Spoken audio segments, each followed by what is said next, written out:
Okay, so I think it's recording. So I sent you a couple like questions for like a loose script, but as I was thinking, I developed a few more and maybe to like kind of Oh yeah, no problem. First of all, I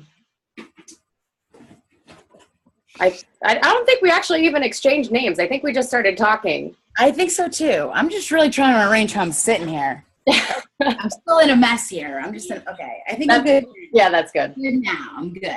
Well, I'm Michelle. How are Raquel. you? Hi, Raquel. How are you? Great.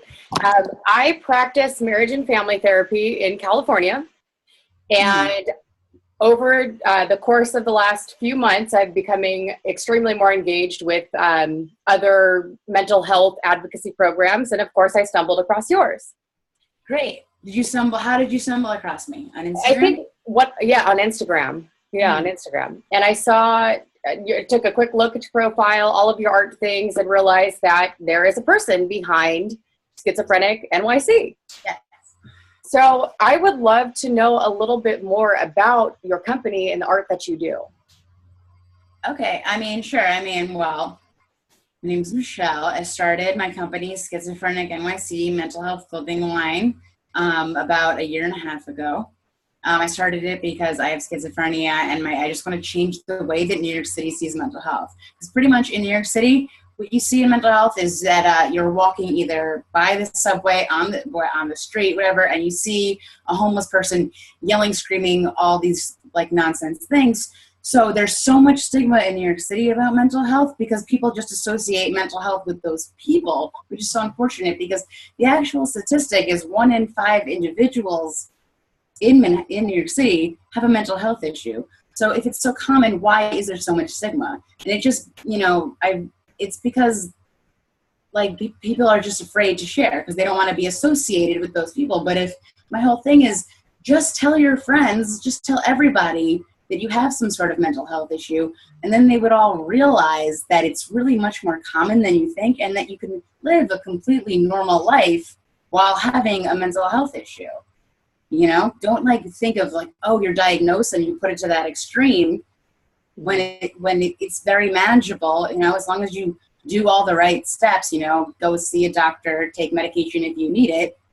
As long as you follow the steps you need to take, it's going to be fine. And I started Schizophrenic NYC because I felt like I had a secret for a while. I didn't like that I had this schizophrenia secret. I wanted to do something. I had an art background, and I just kind of came up with like an idea where I'm pretty much using the medium of artwork and clothing to start a social change and to just bring awareness. Mm-hmm. I think a lot of times when people look at like the designs that I make, like the Rorschach test things, it's the whole thing is to just start a discussion. And through discussion, that's where stigma can be reduced or ended. Because the thing is that nobody talks about it because it's so taboo. But we're just all trying to be open. Just be open. Who cares if you have a mental illness? Everybody does these days. Yeah, that's one thing that I really loved about your profile and your work is that you make schizophrenia relatable and something that is manageable and easy to discuss. Your work is very open, open for people to approach. It's not something that's scary. I appreciate that. Thank you. I appreciate that too. I'm so glad that you actually brought up the stigma and how New York views it because mental health is a stigma worldwide.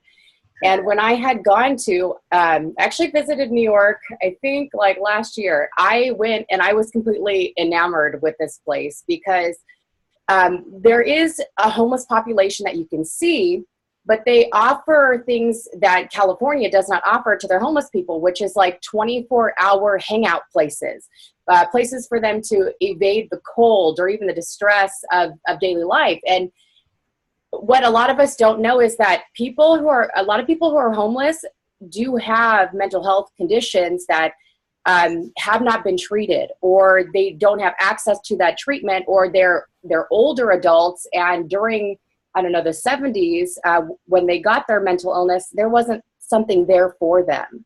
So I like how New York has this, safe haven for their homeless population. But at the same time, I did want to know, like, what's it like for people who live in New York with mental health issues? What services do they offer? What do they provide? How good is the care out there? And so you touched on that. Right. Yeah. I mean, there is a lot of care, but also then there's always the struggle of insurance and everything like that, you know, to get a good doctor. Also, like, I take a lot of medications, and the insurance that I was on wasn't going to cover one of my medications. So I was spending $300 a month. So it was just a back and forth until my insurance would finally cover it. Yeah. You know, it's just kind of ridiculous and stuff like that. It's a little unfair sometimes that I had to jump through so many hoops, like, just to get my medication. And if, like, you know, I have the support of my family and my friends. That's why I could have paid $300 and waited to get reimbursed. But some people don't have $300 to pay at that very moment. So they're just, if they don't have their medication, they're done. Yeah. So and that's what makes it scary too. We messed up. Yeah. Yeah. So how about what you do besides, you know, being an advocate for mental health thing and running your business? Do you work somewhere else? You know, who are you and what do you do? What are you like? What am I like? I mean, I went to college. I went to college for graphic and web design. Since graduating, I've worked in almost every industry you could possibly imagine, from like sports to wine to fashion, everything. I mostly do a lot of web design because that's just really where the industry is going right now. A lot of web ads, all kinds of everything you can do on the internet, and a lot of graphic design as well. So I had a whole, like, you know, background in artwork and graphic design, building websites and all that stuff, which really, really did help me with starting my business. Because, I mean, a lot of the first step is like building a website, but if you don't know how to build a website, you're going to need some help. Luckily, I have all those skills already, and I could design everything myself. So all I really needed was my great screen printer, my girl Hallie, who I love. I got my DTG printer as well. He's the best. Got everything printed. And then I go to, like, my different flea markets where I sell, and I, you know, have my website that I do, my Instagram, my Twitter, LinkedIn, you know, whatever it is. All of this stuff. So I'm rolling. So you have a little background in artwork and digital imaging and things like that. Yes. Were you always creative and artistic? I mean, yeah, I guess I was always kind of creative and artistic, always trying to make things out of nothing, trying to glue stuff together. Who knows? You know, I was always kind of that artsy little child trying to paint, you know, watching Bob Ross all the time. Mm-hmm. So there was definitely an interest there. Yeah, definitely. I mean, I think I took a career test, you know, in the 6th grade, and it came up graphic designer, and then I became a graphic designer. So I think it's just always been what I wanted to do. Life course. That's good. Yeah. That's great. How has art helped with, I guess, coping with mental health issues? I mean, art has, like, totally helped with coping with mental health issues. A lot of, like, little drawings that I've done, I've worked if I'm, like, really stressed out and I want to get away from everybody. I'll draw these really little intricate little drawings. And I did that for one summer when people were just driving me crazy. I drew all these little intricate drawings. And then at the end of the summer, I had a book full of all these crazy drawings. I scanned them into the computer and I turned them into, like, crazy pieces of art, and now I'm selling them. So, I mean, it kind of worked out pretty well, you know, just my anxiety turned into really cool artwork that now people are buying from me. That's so great. It gave you it gave you a drive, a passion, and a purpose. That's really awesome. Totally. That's great. What was it like for you? I mean, when did you, I mean, if you don't mind me asking, like, when did you find out, and what was that like for you to find out that by schizophrenia?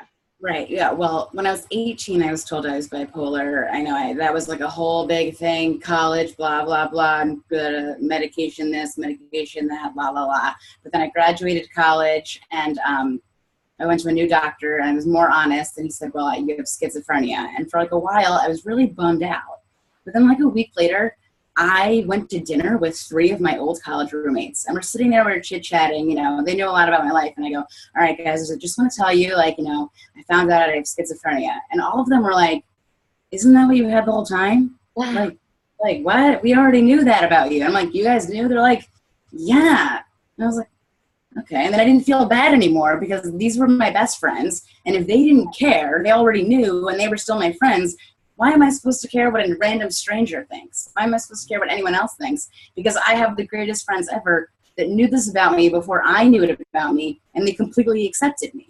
Mm-hmm. They knew you, Michelle, as a person, and it didn't matter. Exactly. Exactly. Oh, that's so great. Yeah.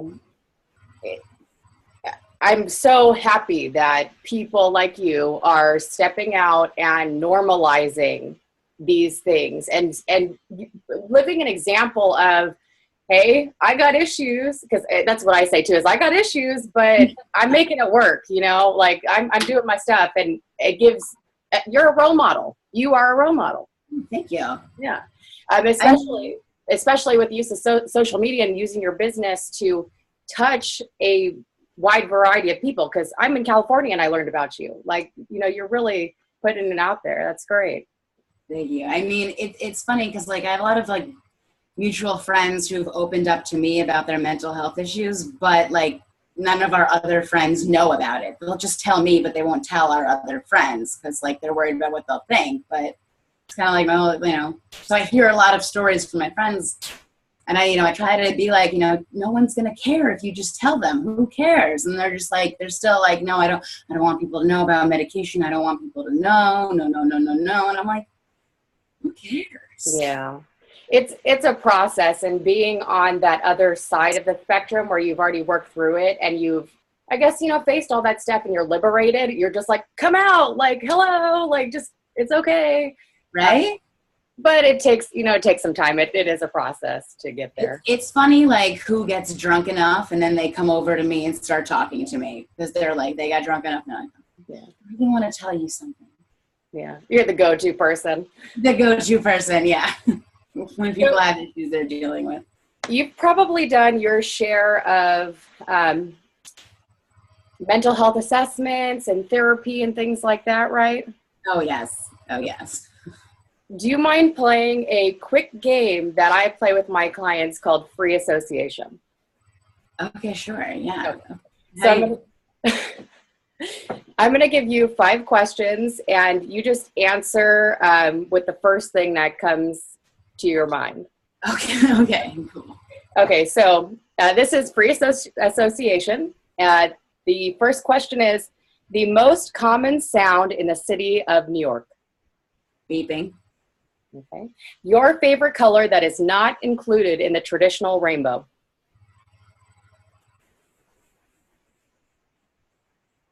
Well, now I'm thinking of the rainbow colors. Orange, yellow, blue, indigo, and violet. What colors are left? Purple. Okay. Nicknames or aliases that you go by? Hammer. Okay. If you could visit any planet, that planet would be? Saturn. And your most used emoji? I think a heart. Any color? Pink. I'm very fond of the blue heart. Yeah.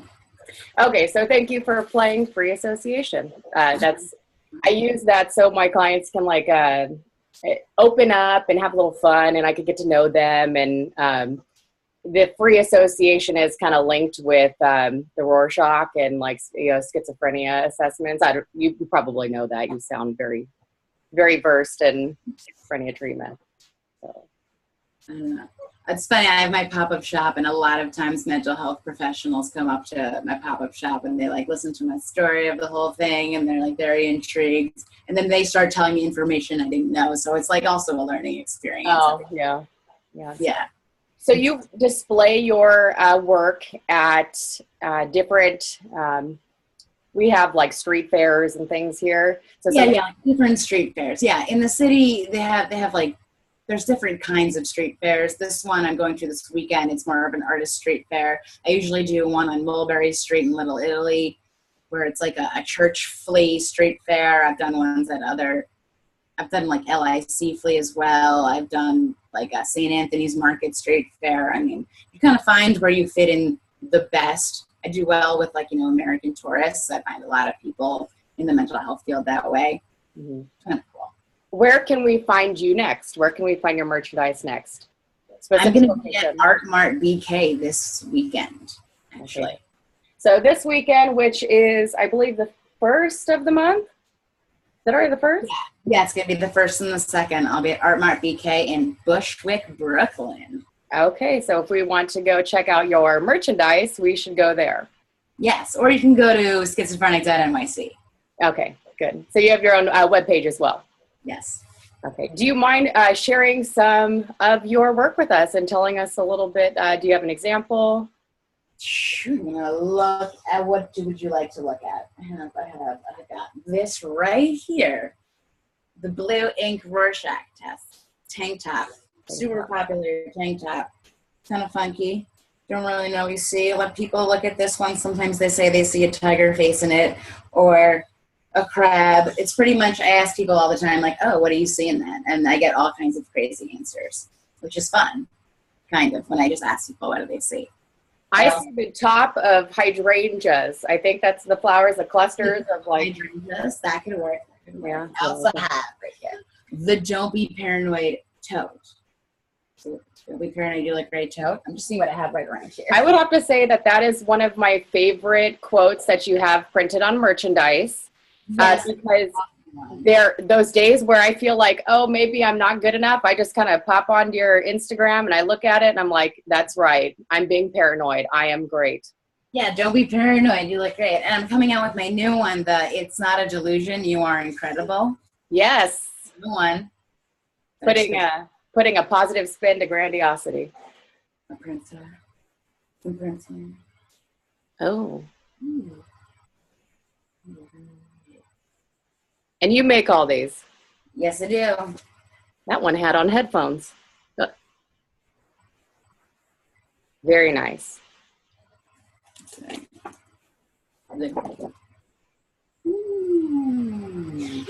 Ooh, I see like a karate kid. 2 karate kids back to back. Wow. There's no wrong answer. There's really no wrong answer. That's great. Yeah. Cool. So when did you start this business full-fledged? Like you were like, I'm in it to win it. It was about a year ago. The thing about having schizophrenia, corporate jobs don't usually work out that well. I just kept losing all of my jobs, not really due to the work I was producing. It was more about like the little things, maybe like showing up late consistently because the medication I take at night can knock me out so bad. Or it was just like, just not socially being in the right space, just not working well with other people about certain things, not understanding a direction that was like there just because I was just too out of it to completely understand. So I decided I really need to just work for a person who won't fire me, which is myself. I mean, if I fire myself, that's a little ridiculous. I decided that I was going to start my own business. So I did my own thing. And then for a while, the winter came. I was like, oh, why don't I try to get another job? I got another job through the winter. And then guess what happened to that one? Exactly. So then I was like, all right, putting all my energy back into the business again. Summer's coming, the flea market. So it happened at a great time. Mm-hmm. You found a better fit for you. Yes, I did. I had to find what worked for me. Yeah. I mean, how many times must I try and fail before I realize something's not for me anymore? Well, I mean, it's important to know that the right fit, because we could go, and this is something with mental health issues and that we are not aware of. Sometimes they get in the way of things, and it's not because it's bad, but it's because it's our unique characteristic, and that's what makes us us. But when we try to go into this mainstream way of doing things, we can feel like we're not good enough, or like we don't fit in, or we're never going to be successful, when in fact we just need to kind of go a different way and do something that. Yeah, I had to find a job or like a project, something that I was way more passionate about. I mean, also working, for a corporation or something like that, you do all this work and it's not like your passion. It's not for you. It's for the client. It's for other people. I wanted to do something that I could really, comes from me, makes me feel very passionate about it. And I like how people feel inspired and people like what I'm doing. And I'm getting a lot of encouragement about it, Mm-hmm. That just makes me want to do it even more.